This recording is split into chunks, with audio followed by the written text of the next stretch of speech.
Did it bounce?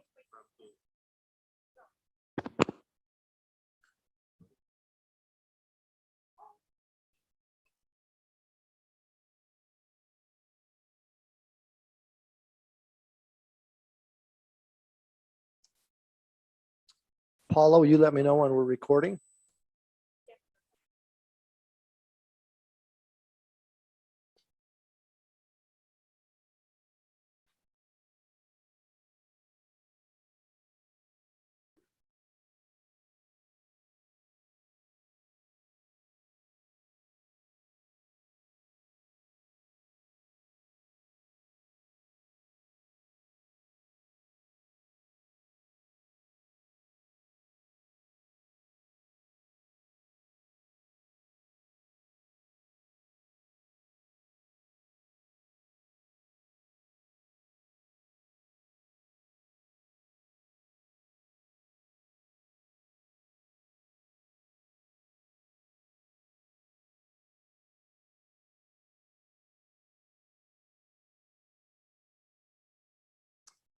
This is as quiet as it's been in this room for a long time.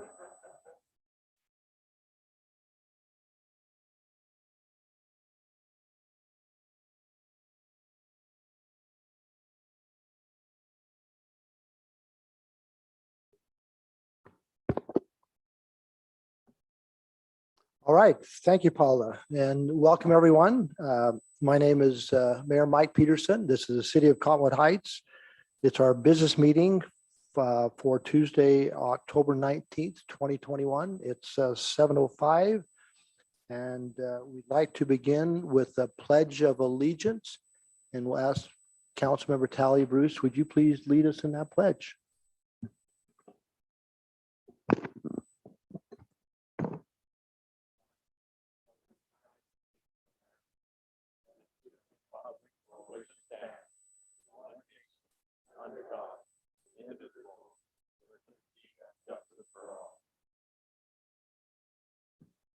Thank you, Councilmember Bruce.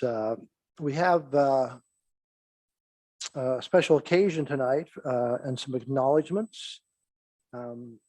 We'd like to welcome some of our community partners, specifically the Cottonwood Heights Parks and Recreation Service area. I know we got 3 Board of Trustees here, and Dan Mosleski, Carl Evans, and Bart Hopkin. Welcome, and the Executive Director Ben Hill. And we also have some guests from Utah Recreation Parks Association. So we welcome you. And as you all know, my roots and heart is very close to both organizations. So again, welcome.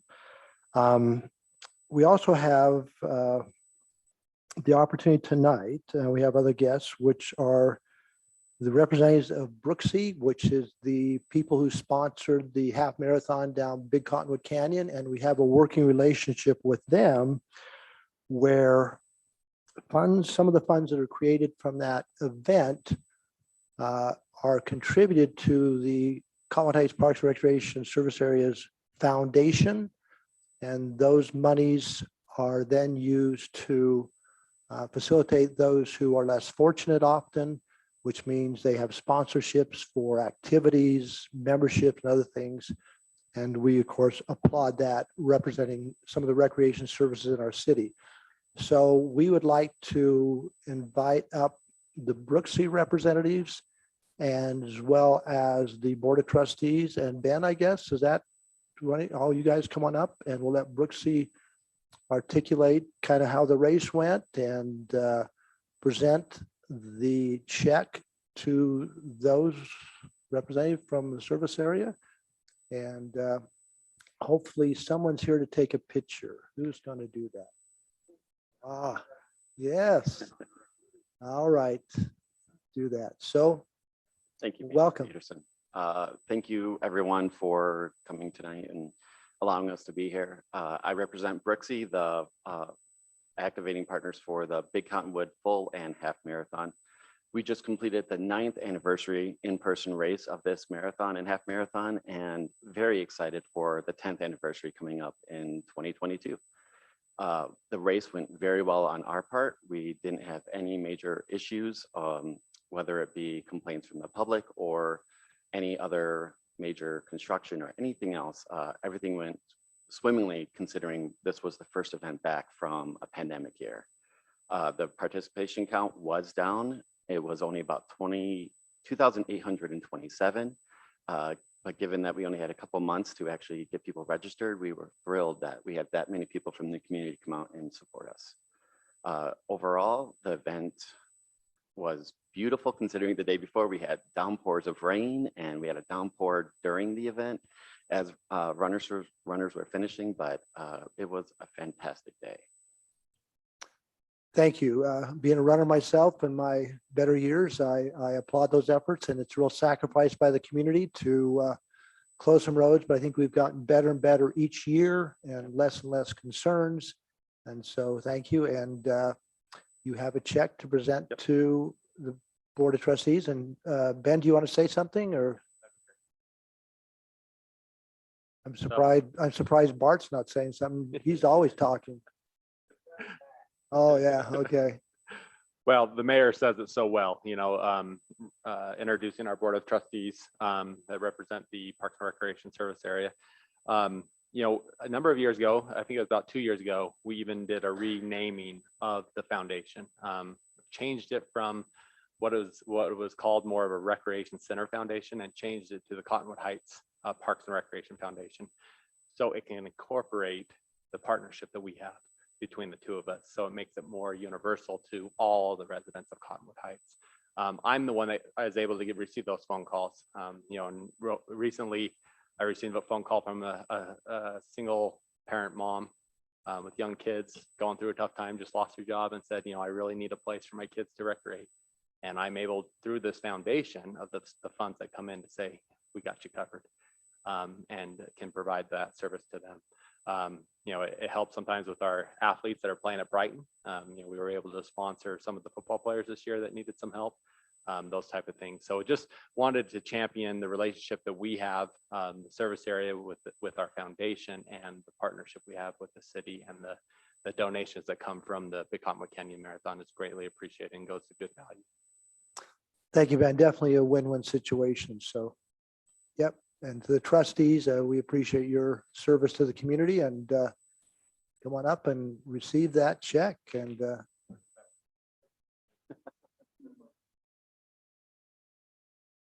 and hold your breath and pull your mask down.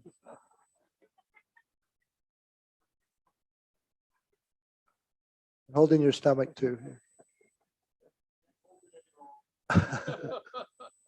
But thank you for everyone. I think we all recognize that it's these types of services that make a community, and we applaud the efforts of everyone, of the service area, of the foundation, of Brooksy, and wherever we can enhance the lives of those in our community by providing opportunities to be active. So we applaud that. All right, can I move on? You ready? You ready for the next one? I think I can help you with the next one. So. Well, you want to go right ahead. Well, I can introduce if you like. If you like, got it? No, go ahead. Okay, so we've got URPA here with us tonight, so I'll introduce who's here with us. We've got John Bradley from, he's the past president of URPA, and then we've got our president-elect, Scott McDonald. And so I'll have them come up, and then Mayor, you can kind of go from there. No, I welcome. I recognize both of these faces, and Utah Recreation Parks Association represents literally thousands of parks and recreation practitioners throughout the state who provide services from parks and recreation, adaptive, everything you can think of throughout the state. And these people are practitioners who represent that association, and each year they provide awards of various types, but one of those awards is to recognize outstanding departments at different levels. So, and you can maybe, I'll let you identify what those levels are. And tonight you're recognizing Cottonwood Heights Parks and Recreation as this outstanding department for a particular level. So, thank you, Mayor. I'm sorry if I no, too much about that's a great segue. In fact, some of you might not be aware that our association, Utah Parks and Recreation Association, or Utah Recreation and Parks Association, URPA, is actually, we celebrated our 70th anniversary this year at our conference. And so been blessing the lives of many of our residents for many years. and it truly is representative of the entire state. And so what we want you to know is today we're recognizing and celebrating some truly amazing awards that aren't just given to every organization. Every year there's select groups and organizations that are awarded these. So it is the best in the state. And we just wanted the citizens of Cottonwood Heights and the city council, as well as the Cottonwood Heights Parks and Rec service area, to know that they're fortunate to have such dedicated professionals that work so hard and diligently to improve the community. At our conference, some of the awards that were given were individual and some were as a group, as an organization. And so we're going to go ahead and start out. Have Scott talk about the individual awards. Welcome, Scott. Thank you. So the Outstanding Professional Awards, they're presented to the current professionals within the association to recognize their initiative and innovation and contributions to the field of parks and recreation. So this year, for one of those professional awards, went to Outstanding Professional Maintenance, and that goes to Roz Delbow. Yay, Rod. I'll say Roz's care for her community and staff does not go unnoticed, and her commitment to providing a healthy and clean environment for all to enjoy is obvious to those who know her. She's been dedicated to the Cottonwood Heights Parks and Recreation Service areas for over 27 years. She's made a huge impact on Cottonwood Heights Recreation Center's standards and expectations when it comes to keeping things safe and clean. Her willingness to adapt, work with others, and conquer challenges will forever be an example to us all. And speaking from another service district, we contract out our visual maintenance. And so I'm really quite jealous of how immaculate your facility looks all the time when I come in, and you've definitely set a high bar for the rest of us. So thank you for that. I appreciate that.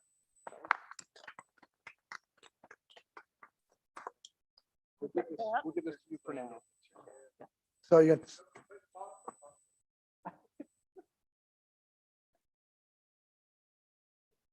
make him look good, Roz. Thank you, Roz, and congratulations. I appreciate your efforts. Yeah. More awards still. Yeah, no. We like this.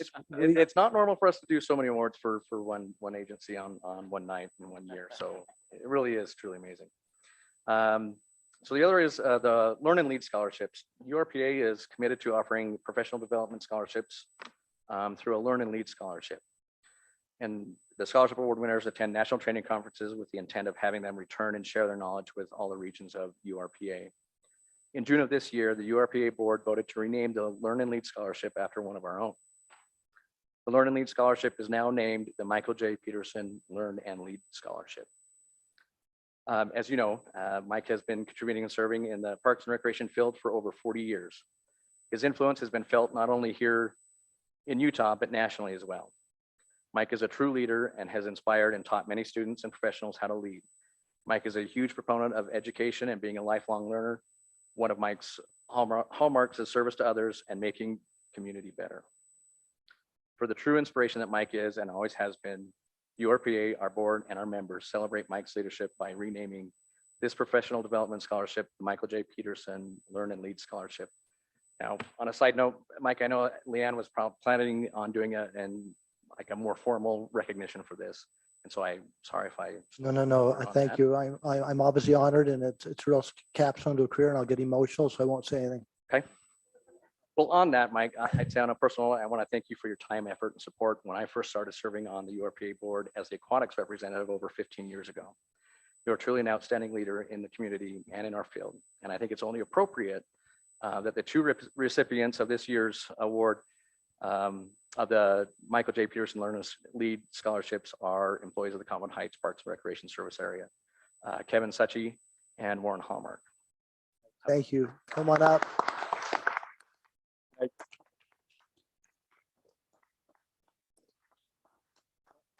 Yep.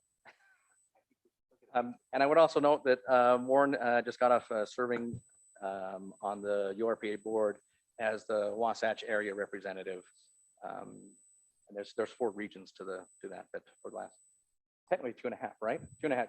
Normally 2 years, but because your official term doesn't end until the conference was late this year. So. Well, and I think what's really important about this is that they now get to go attend conferences and learn and bring back that information. And one of the requirements is they share that with other practitioners. And of course, Warren was hired. He was an intern up there years ago and stayed on and is born and raised in Cottonwood Heights. So we appreciate his service. And Kevin, of course, grew up here in Cottonwood Heights, and his father was well involved in Parks Recreation as a volunteer for years and so on. So we applaud both of you as recipients, and I'm honored to have my name on the scholarship, and I couldn't be more pleased. So thank you.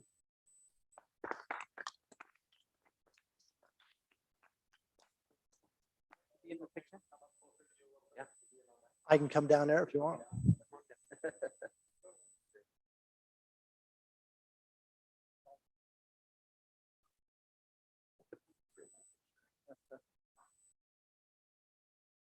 How about we do this? Mike?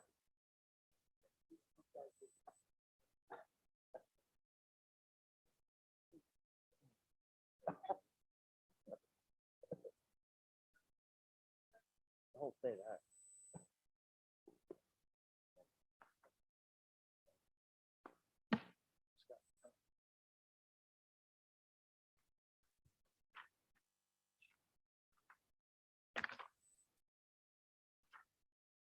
All right, and we have one more award. This one is the outstanding department, outstanding organization, if you may, that identifies an exceptional URPA agency who shows involvement and significant contributions in the field of Parks and Recreation. The agency strives to improve the quality of life to both their community and to the state of Utah. And so it was really cool. This agency population area between class 2, between 15 and 50,000, there is a lot of cities in the state that fall in there, and the competition is very steep. And just being able to see what Cottonwood Heights brings as far as programs and facilities, and we've talked about even the maintenance of the facilities, and we could go on, but we just want to go ahead and bring all the staff of the Cottonwood Heights Parks and Rec District down for the award and picture, please. Come on. Come on up.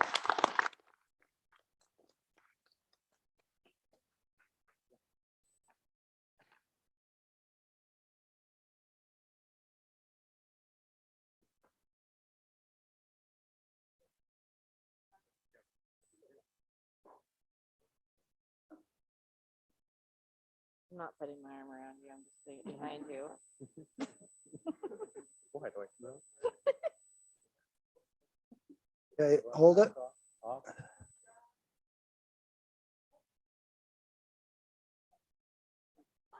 right.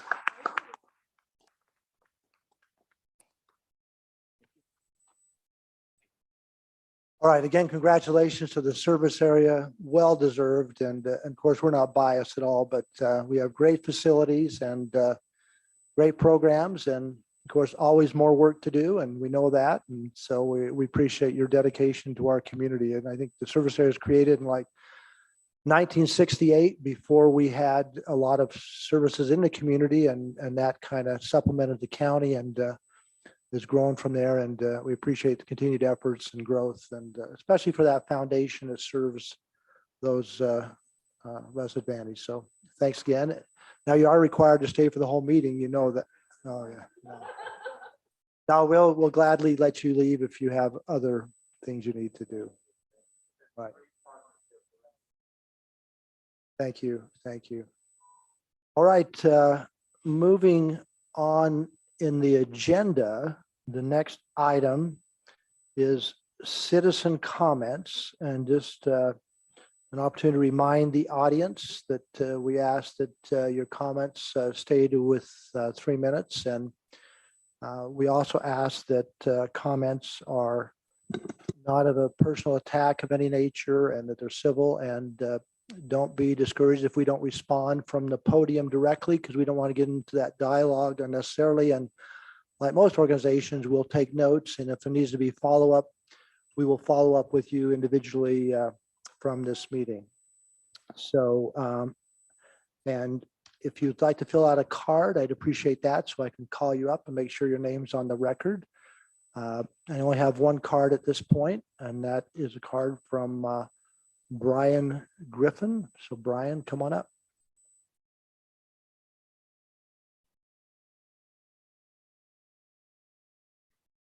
Mayor, council, thank you for your time. I'd like to make sure you understand I'm here representing myself and my family. I'm gonna read my comment so I can stay to it and stick to the items that I need to say. My name is Officer Brian Griffith. I have been an officer with Cottonwood Heights for 2.5 years. Prior to serving here, I have 25 years of police and military experience. On October 5th, my son and I attended our council meeting as a gesture of thanks for the vote to raise our officers' wages. Prior to this meeting, I had my son attend a council work session to become familiar with the processes of city government. During the October 5th council session, while sitting on the bench, Council Member Bruce photographed my 17-year-old son and I while we sat in the audience. Councilmember Bruce then used this photograph to post on her city representative Facebook page to equate myself and my son as a white supremacist.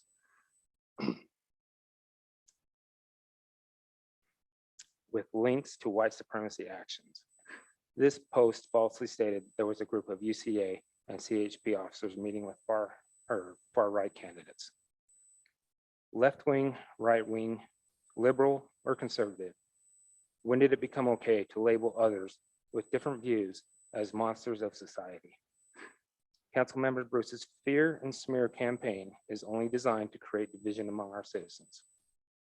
Without provocation, Councilmember Bruce used my son in her hate-filled campaign. Through her use of social media, my son Cameron will be labeled as a white supremacist by those who believe her rhetoric. Even though the post has been deleted, there is no way to clear the image from every device with a copy. To see the anger and hate emojis below my son's photograph bring fear to both his mother and I. How do I protect my son from these evils? I ask that Councilmember Bruce release 3 public apologies. First, to my son and I for equating our image on social media to that of a white supremacist. Second, to the officers of Cottonwood Heights for inferring that we collaborate with white supremacy. And third, to the mayoral candidates for also inferring that because of their beliefs on the issues we are facing today, they are or would be associated with white supremacy organizations. If Councilmember Bruce fails to publicly acknowledge the issues and issue these statements, I would ask the council to issue a public statement censoring Councilmember Bruce, or vote not to indemnify her in any actions taken. Thank you for your time. Mayor, I just want to take a minute and offer that public apology. I did sincerely mistaken your son for Landon Butters. They look uncannily alike. And I know that UCA goes to the gun range with our officers and they're very tight and the affiliation there is strong. So when I saw when I saw your son coming 2 weeks in a row, I thought he was Landon, and I sincerely apologize for mistaking him for Landon, who is very much so a white supremacist. And when there was a large group meeting happening in the foyer right before the meeting, I thought that was who was present, UCA and our officers and candidates. And I was informed with like less than 24 hours that it was not Landon, and I took my post down. And I did already issue an email apology to you, Officer Griffin. And I acknowledge that you're here on your own accord, representing you and your family.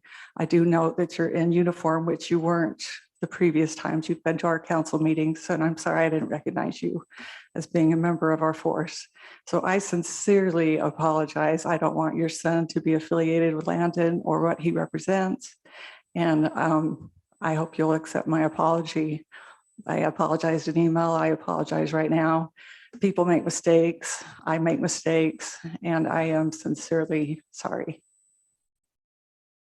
Hey, Brian, thank you for your comments, and Councilor Bruce, thank you for clarification and those words of comments. Do we have someone else who would like to speak? Come on up, Tim.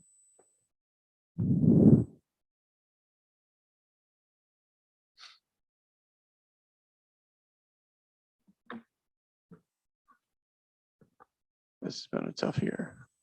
It's been a very tough year. From a lot of different angles, this has been a very tough year. We have a lot of different choices in District 3 and District 4 and for mayor. And I would ask that everyone look into the backgrounds for everyone else. And before you make your vote, I personally, dude, Ernie Kim, oh my God. Ernie's the man.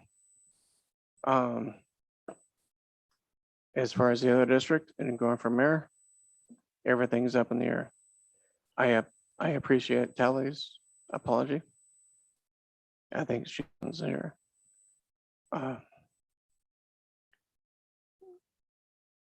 Vote with your heart. Vote with logic. That's all I can say. Thank you. Thank you for your comments, Tim. Someone else in the audience who would like to make public comment?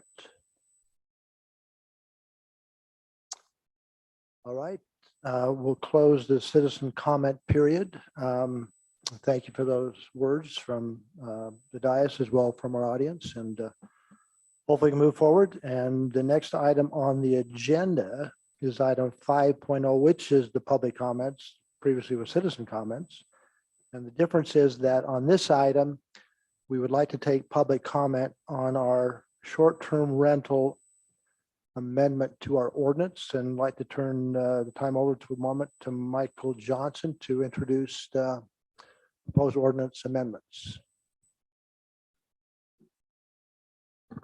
Thank you, Mayor. We discussed this in the work session at our last meeting, and this has been through the Planning Commission public hearing process a few months ago and received their recommendation of approval.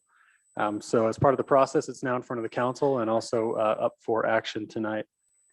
This is a proposed amendment to the short-term rental ordinance of the city code. Currently, we have an ordinance that regulates short-term rentals, commonly referred to or known as Airbnbs or VRBOs, but short-term rentals in Cottonwood Heights. Right now, our ordinance strictly prohibits them in single-family areas. They're only allowed through a conditional use and business license process in multifamily zoned areas that are part of private HOA or organizations or planned unit developments that have at least 8 units and are all served by a private street system. So short-term rentals are not allowed in single-family areas or on any public street, property fronting public street in the city. And that's not proposed to be changing. The amendments are just an effort to further clarify where short-term rentals are allowed and specifically where they aren't, and what the penalty is for being caught operating an illegal short-term rental. So the proposed ordinance amendments are on the screen here, but the first thing we're proposing to do is revise the definition of short-term rental to match the exact state code language, which is just any rental fewer than 30 consecutive days in duration would be considered a short-term rental, and the ordinance would apply. We've also added clearer sections or clarifications that short-term rentals are strictly prohibited in R1 zones or on public streets, which again was in the ordinance before. We've just made it even more clear. And that any rental of more than 30 consecutive days in duration is not a sham designed to avoid classification of such. The issue that has been run into is tenants signing a 31-day lease, for example, and then breaking that lease after 2 nights and signing another 31-day lease with the next renter. So that provision is meant to address that. And then lastly, penalties for illegally operating a short-term rental. They were previously detailed in a separate chapter in the ordinance. We've brought them to the actual short-term rental section of the ordinance to clarify that illegal short-term rentals are punishable by, I believe it's up to a Class B misdemeanor, and each day can be classified as a separate offense. Notwithstanding all of this, we still have challenges with the enforcement, and we'll continue to work on that and collaborate with the police department, the state legislature to give the city more tools to enforce these. But this is one step in our approach, and we feel that clarifying the ordinance will only be beneficial. Any questions of staff? Just one follow-up question with respect to the ability to look at marketing efforts by these groups through the internet. That's something that we're focused on with the legislature, I guess. We can't do it through this. Is that right? May I comment on that? please. So, and I put this in the council communications. I just think it's good for the audience to hear as well. Yeah, we initiated discussion this summer with the league on this. There's a short-term rental task force that we're represented on that is meeting. In fact, we have a meeting next week about a variety of things related to this. They're looking at that issue as part of this. They're also getting data from the Kim Gardner Institute and helping to develop some proposed legislative changes to address a variety of issues related to this. Also, the governor had indicated in his economic summit that he wants to work with the ULCT, Utah League of Cities and Towns, because he recognizes this is an issue, and hopefully we can get them on board with some changes to help address the enforcement of these issues. Well, thank you. And I think this is a good step in the right direction, dealing with some of those concerns that we've identified in our community. So thank you, Mike. With that, any public comment on this proposed ordinance amendment? We have one online. Okay. Who is it?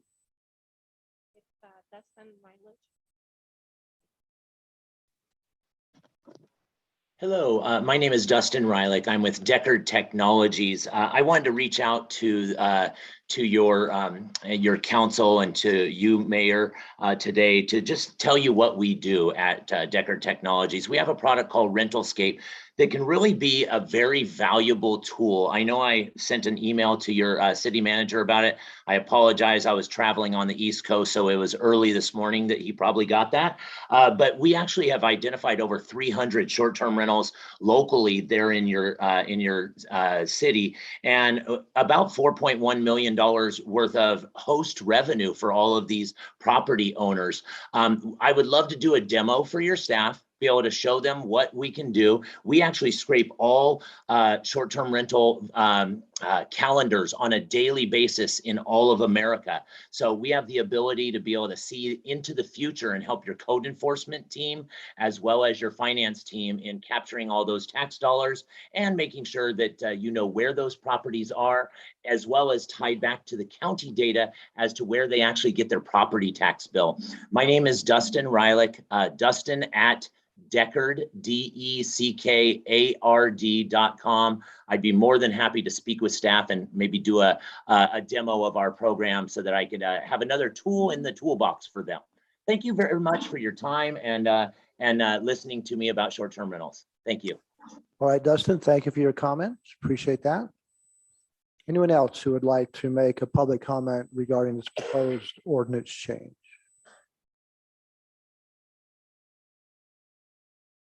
All right, hearing none, I'll close the public comment period and now move to the next item on the agenda, which is 6.0, which is staff quarterly reports. And our first report, item 6.1, is monthly financial report. And so our Finance Administrative Services Director, Scott, will turn the podium over to you for some hopefully very good news, or more good news, or good news. All right. Screen too far, couldn't see it.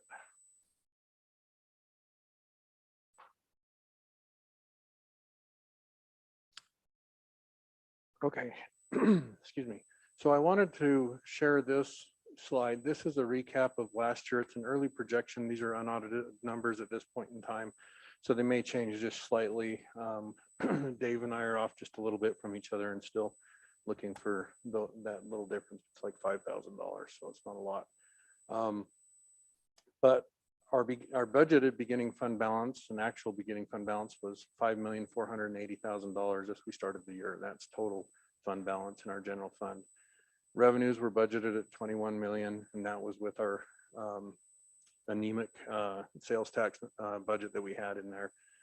budgeted expenditures of $18.3 million if they got adjusted through the year, and then transfers out of just under $3.7 million. So we showed that we were going to use $631,000 throughout the year, and with about just under $5 million of fund balance.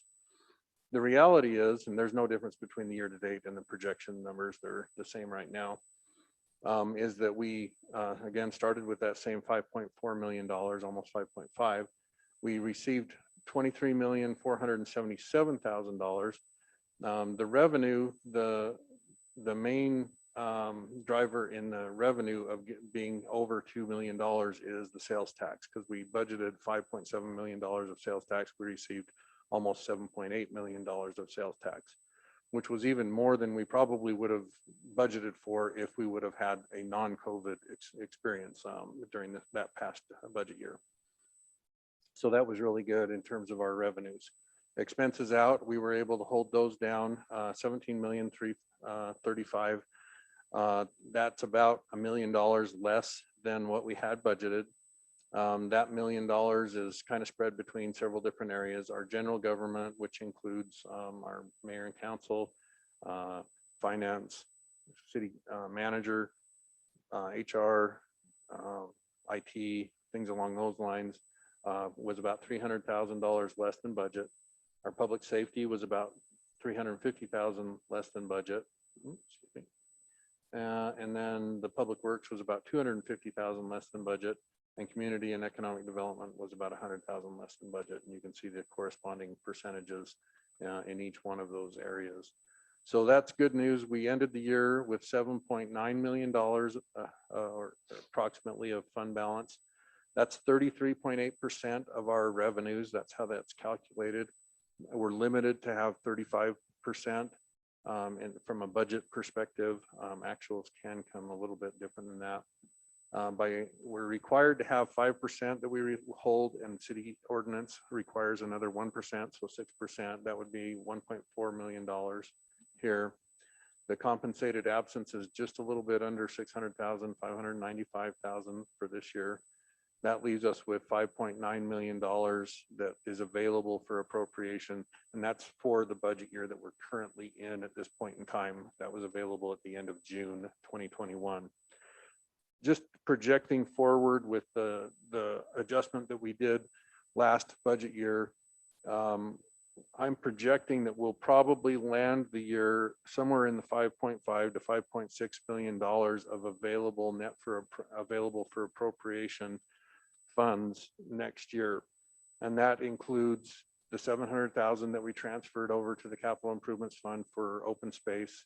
It includes all the different revenues that have come in associated with the American Rescue Plan Act, state and local government coronavirus recovery funds, and any other adjustments that we've made to date. And it anticipates a little bit of an underexpend. It also anticipates our sales tax revenue being a little bit higher. We've budgeted $7.2 million of sales tax.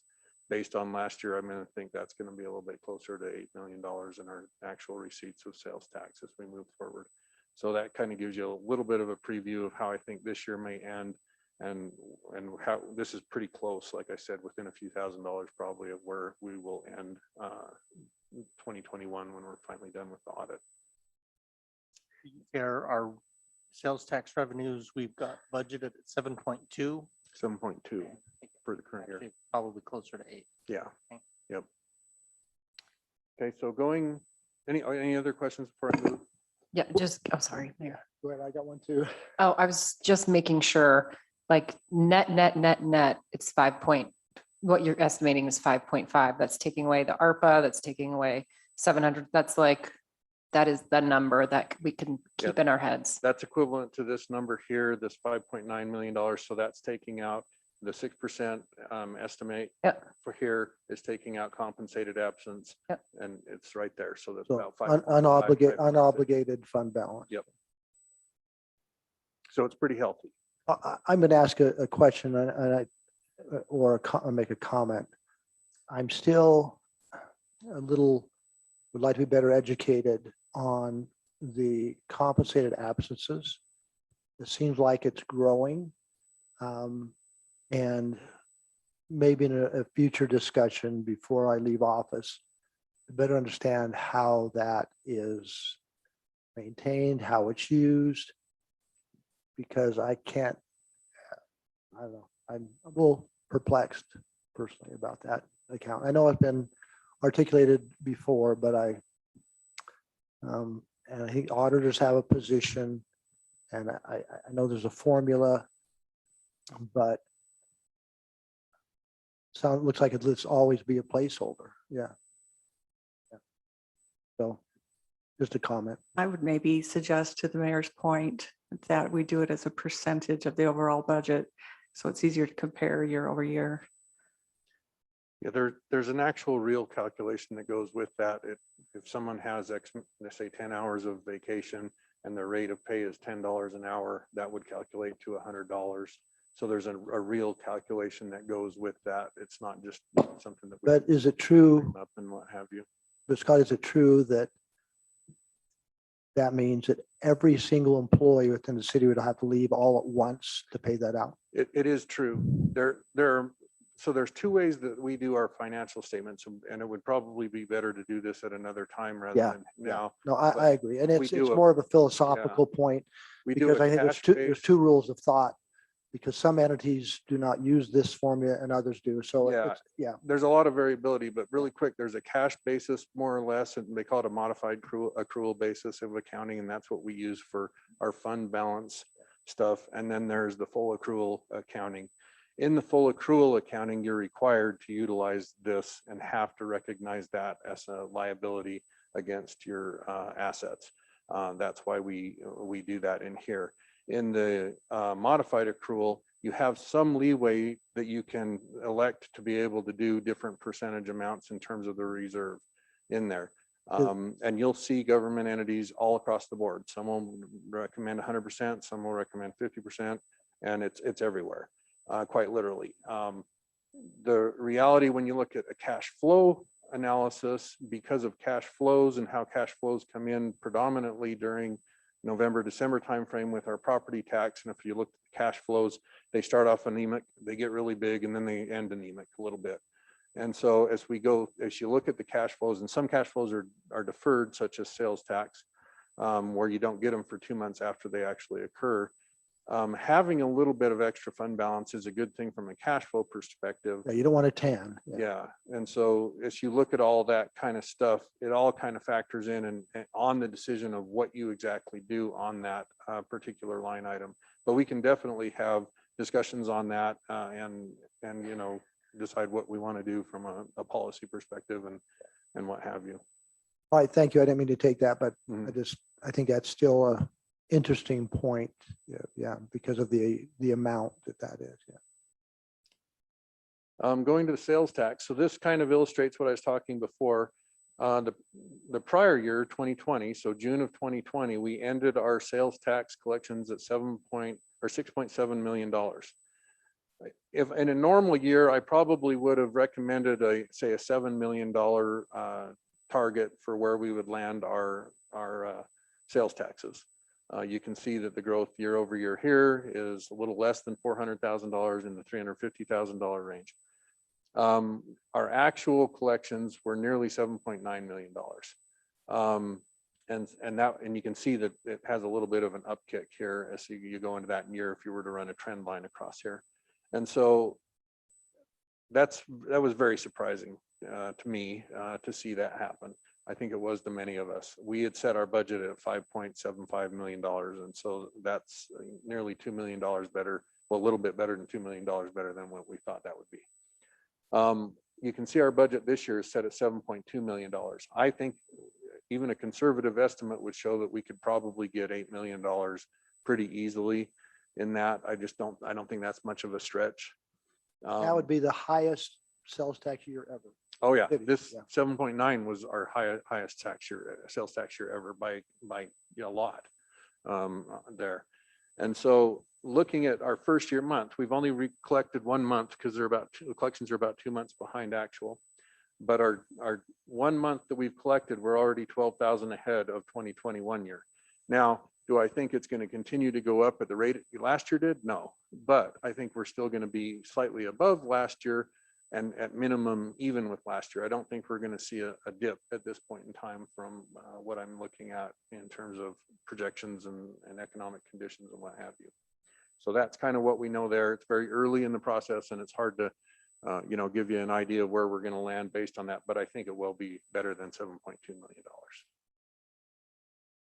Moving on to, this is a different subset of county option highway tax. This is based just on in the county, doesn't have any statewide elements in it. But this is tracking very similarly to what we saw last year.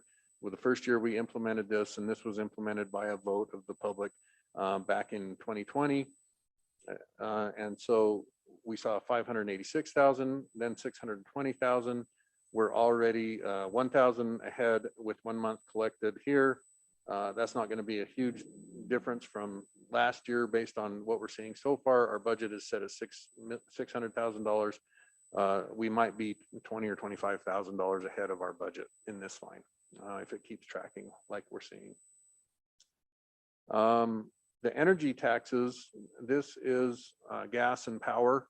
And so this, we've received 2 months worth of data at this point in time. You can see the trend, it was very flat and had been very flat in years prior to 2019. And we saw a little bit of an upkick here. It's hard to say exactly why. Is it because more people were at home? Is it because more people were doing work off of computers? I don't know. It could be a lot of different things in there, but it's hard to really say. But it did have a little bit of an upkick here, although that's not a huge upkick. It's, maybe $30,000 or $40,000 higher than what it was in the prior year. For this current year that we're in, we're pretty much even with 2021 year to date. It was less than $1,000 difference. So we've collected 366,000 year to date. And this fluctuates a little bit throughout the year, depending on in your high air conditioning months, your power collections are a little bit higher, and in your high or in your cold months, your gas collections are a little bit higher. So it fluctuates a little bit depending on that. But we're seeing that we're possibly going to collect a little bit more than what we have here, maybe 50,000, maybe a little bit more than 50,000, but this can fluctuate, if we get a mild winter or mild summer and so on and so forth. Cable franchise tax. This has been very, very consistent. You see 325, 323, 313. So a little bit of a decrease here. And again, we've talked about this before. The cable bills seem to be coming down through competition on the net bills, and people maybe are moving away from packages and things along those lines. So we're seeing a little bit of a reduction in collections here. We don't have any collections yet. They will start in November, and these are collected quarterly, so we don't have those at this point in time. But I think $310,000 is probably a reasonable place to be in terms of the budget of that. This is the Class C road funds, and these are collected based on when we receive the funds. So it actually starts in May and June is really our first period, because it's based on when we receive these monies. And you can see that at this point in time, we're $84,000 ahead of 2021. Whether that's because everybody was kind of sick of being cooped up and got on the road and did different things, I don't really know all the factors that went in on this, but it is based on the gas tax that is applied to each gallon of fuel that is purchased. So you can see that it's been relatively consistent in these past years, a little bit of fluctuation, but not major fluctuation. Our budget is right near what we received last year. We are ahead of this year. That's a little bit odd. It's been pretty consistent in the prior years. So we'll wait and see if that trend continues going on, or maybe somebody misfiled, or I don't know, because this is collected by the gas stations and then forwarded on to the tax commission and then to us eventually. The expense trend. So you can see our expense trend, 6.5 to $16.5 million, $16.9 million, and then $17.3 million. The basic difference between each year, more or less, is our employee compensation. That's the main driver. If you would look at a huge ball of expense that changes year over year, it's the employee compensation. And that's the expense that we're seeing change as we go up in here. This expense would not include any expenditures made in other funds such as the capital improvements fund or any of those other funds. And so as you look at that, our budget currently is $18.4 million. And this is as of September, so it doesn't include the adjustments that we made last meeting where we added in the American Recovery Plan Act funds that we added in. We're actually $639,000 behind our 2021 spending. That's not entirely concerning. You can see back here in 2019, it was low and then it jumped up and was pretty even for 2 years in 2020 and 2021. For 2022, there might just be timing on when a bill was paid, whether it was paid in September or October. But I don't see that we're actually going to be way behind in terms of our spending. I would expect that our spending would be somewhere in the maybe $700,000 below what our budget is. That's kind of typical of us in terms of how we typically see things go. And that would be in a 3 to 4% range of below budget. But that's what I'm seeing so far. Like I said, we're very early in the year, and so it's not always easy to see a very clear picture as you go out. We do have pretty good controls in place in terms of our expense. We have good people managing their departmental budgets and doing a good job to make sure that we're staying in line with the budgets that we have, that we're not, out spending money that we don't currently have budgeted and things. So that's what I know at this point in time. Are there any questions or anything? Any comments, questions of Scott? Obviously, those are excellent numbers compared to where we thought we were going to be going through COVID. Appreciate the thoroughness of this. And again, going forward with the new budget process, we'll take a look at everything once again, which will begin the first of the year. So thank you, Scott. Appreciate it.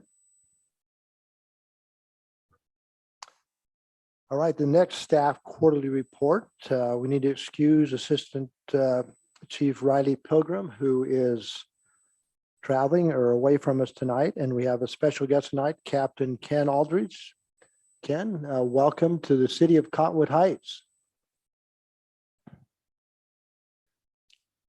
Feels like welcome back. I spent the lion's share of my career in Cottonwood Heights, and I've been out in Taylorsville for the last few years. What station were you at? Station 10. Oh. Yep. We got tennis lessons out of you at the park one day. Yeah. So again, Mayor, Council, thanks for having me. For the third quarter of the year, our call volume for the months of July through September. Bear with me while I try to get rid of this little screen. We had total incident number 688. Of those 688 incidents, 79 of those were emergent in nature. We're going through a process changing the way that our calls are prioritized and dispatched. So that 11% showing emergent responses, we think is a little bit off. We're still trying to work through some of the data and the way it's filtered over into our data processing program. So on the next quarter, we'll probably have a more accurate count for our emergent response for you than that. We've got a 4-year monthly comparison, so you can see that we've had a small uptick in the third quarter, each month in the third quarter over the last 4 years. Of the fire type calls we're getting dispatched on, 8 of those were structure fires, 4 were rubbish fires, the same with mobile property or vehicle fires, 3 natural vegetation fires, and 1 fire in a mobile property. From our medical call breakdown, the significant numbers we got are 77 falls, 71 sick people. We are seeing an uptick, obviously, in sick persons in the third quarter from this year that we were from last year. Traffic and transportation incidents are holding pretty strong at 38. Unconscious people, 35, and breathing problems, 33. Other type of dispatches that are neither categorized as fire or medical are unintentional detectors, detector malfunctions, public service and assistance, flammable gas spills and leaks, and weather, flood, natural disaster calls. A breakdown of our calls by stations. On the left, we've got our top engine and truck responses. Out of the majority of those are coming out of Station 110, Cottonwood Heights, with almost 58%.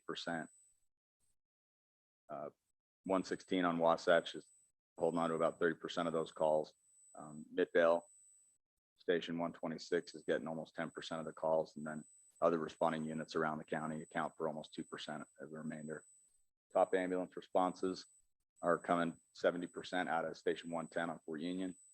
126 is our other closest ambulance in Midvale and 8th East. And Holiday responds almost 1.5% of the time into Cottonwood Heights. Our total emergent time, 50th percentile, we're able to arrive on scene faster than 5 minutes and 46 seconds. And the 90th percentile is calculated under 8 minutes and 57 seconds. Typically, when you get into the 90th percentile calls, that's when we've already got a unit out of service and we're having to respond from further distance. There's a heat map with all the calls that we've had in the quarter and where they're primarily concentrated. And there's a better description of our concentration of calls right there through the Fort Union corridor. UFA updates, we had 779 individuals register for our written exam, 84 of those firefighter candidates rather advancing to interviews and physical testing late in August. That's concluded and they have started to make job offers to those individuals. Special enforcement conducts background checks and they're extremely thorough on that. It takes months to get all the way through those background checks. Anticipating a hire of at least 24 new firefighters in February.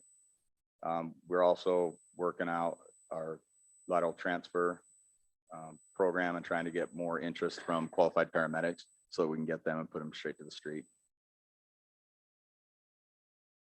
Construction New Midvale Station 125 is underway. Magnet Station 102 is now closed and scheduled for demolition. Crews have been temporarily relocated to Magnet Station 111 until construction is complete.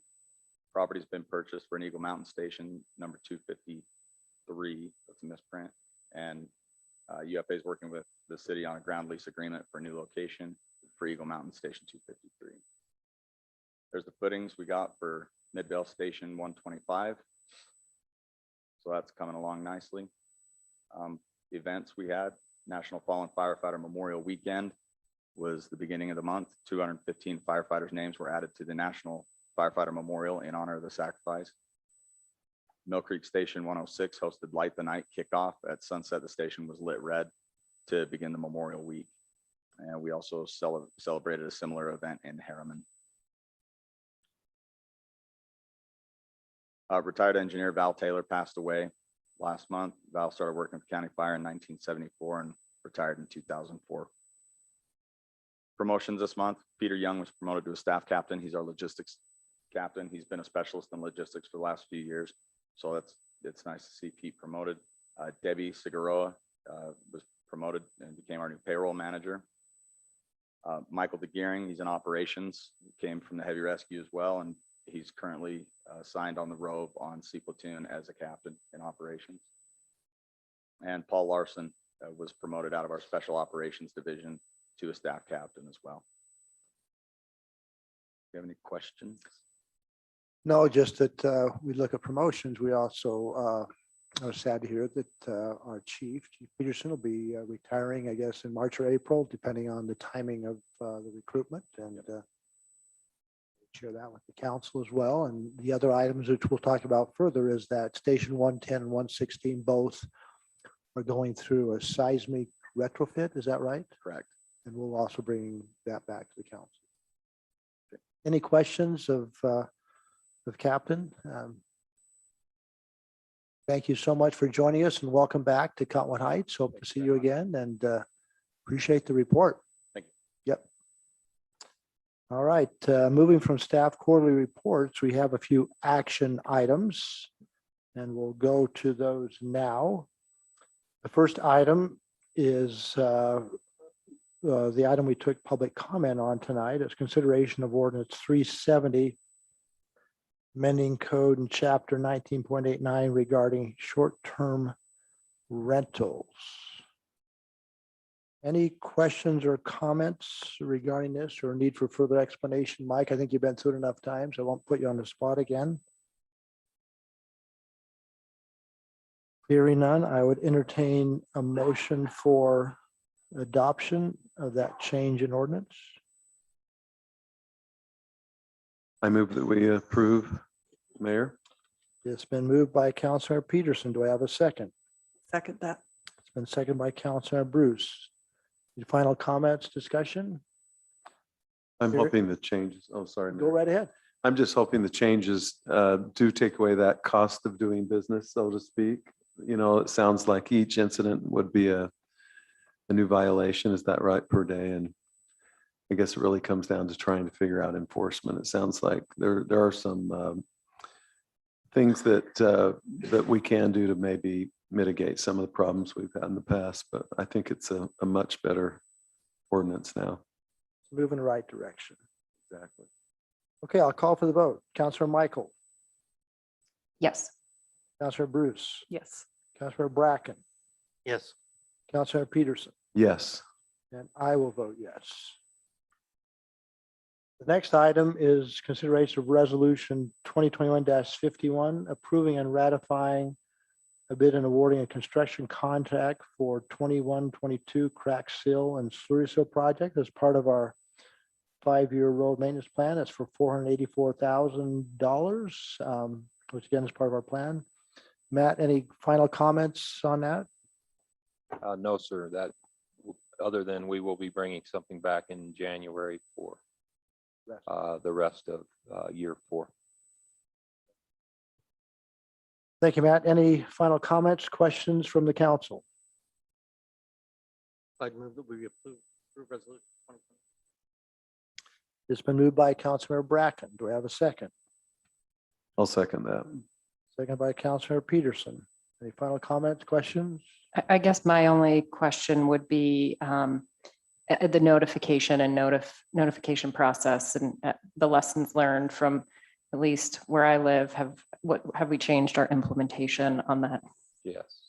We will be ensuring they are hung, knocking on doors, and I believe we have a sign going up, a trailer sign through the neighborhoods announcing a few days ahead. Thank you. All right, thank you for those comments. I'll call for the vote. Councilor Peterson, Yes. Councilor Bracken, Yes. Councilor Bruce, Yes. Councilor Michael, Yes. and I will vote yes. Next item is consideration resolution 2021-52, consenting to amended appointments to the planning commission. That Tim or Mike? I'm happy to Yeah, address go it. ahead, Mike. Standard practice when we appoint new commission members is to appoint the newest member as an alternate and move whoever is an alternate into a regular member position. The only difference, an alternate can attend all meetings and take part in all the discussions, but if the full commission is present, the alternate does not vote. That's the only difference. And then when someone's absent, the alternate becomes a voting member. Our two most recent appointments to the commission are Lucy Anderson and Jonathan Ebeler. And Lucy was originally appointed as an alternate. And when we appointed Jonathan, we failed to follow our standard practice. So what we're doing now is just resolving that and making sure that Commissioner Anderson becomes a regular member and Commissioner Ebeler is the alternate until a position is vacated, and then we'll move Commissioner Ebeler up to a regular member. And that's very clear in the resolution of who's what and their terms. So appreciate that clarification. Any final comments, questions? Hearing none, I would entertain a motion for approval.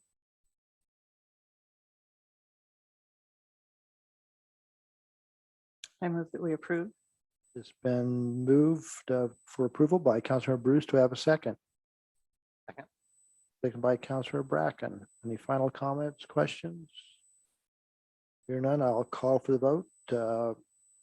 Councilor Peterson, Yes. Councilor Michael, Yes. Councilor Bruce, Yes. Councilor Bracken, Yes. and I will vote yes.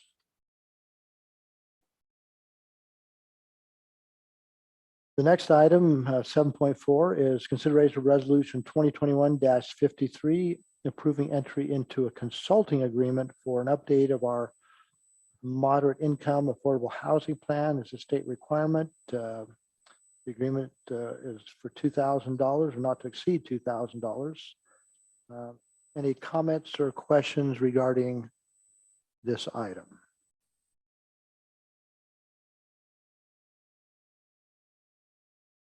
Hearing none, I would entertain a motion for approval. Mayor, I move that we approve 2021-53. It's been moved by Councilor Peterson. Do I have a second? Second. Second by Councilor Bruce. Any final comments, questions? Hearing none, I'll call for the vote. Councilor Bracken. Councilor Michael. Yes. Councilor Peterson. Yes. Councilor Bruce. Yes. And I will vote yes. Okay, the last item of business is approval of the city council work session and business meeting minutes for October 5th, 2021. Any questions or comments regarding those minutes? Mayor, I'll abstain from voting on that since I wasn't at the business meeting. Okay, let the record state that Christina was standing because not being in attendance at that meeting or was excused from that meeting. Entertain a motion of adoption. It's been moved by Councilmember Bracken. Do I have a second? I'll second that. A second by Councilor Peterson. I'll take a voice vote. All in favor, please say aye. Aye. And let show that it's 4 out of 5 voting in favor with Christine abstaining. And that passes. All right, that's the end of our meeting. Now consider a motion to adjourn. Get you home. I move that we adjourn. Then moved that we adjourn. Do I have a second? Second. Been moved a second. All in favor, say aye. Aye. Aye. Aye. Let the record show that was unanimous. We are adjourned. Thank you, everyone.